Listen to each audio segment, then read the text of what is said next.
එයා මල්ලි වාරණම් දෙන්නේ කවදාවත්. මොකද එයා කළුවයට කැමති නැහැ.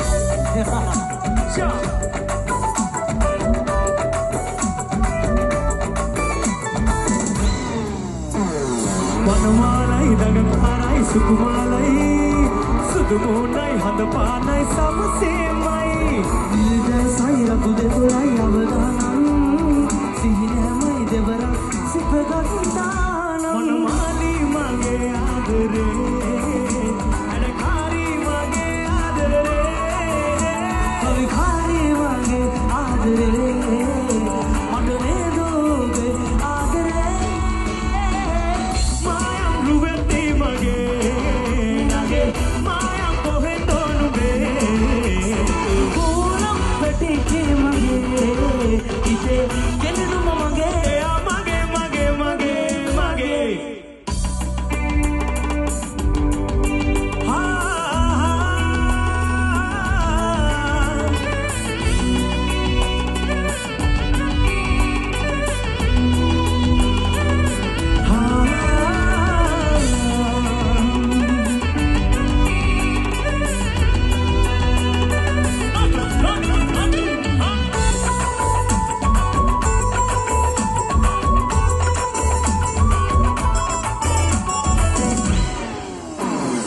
Yasile betile anavile mageware nakal maayasile brahmachare subamare enakale magewamre karke aadare manmani mage aadare adkhari mage aadare koi khari mage aadare magene no be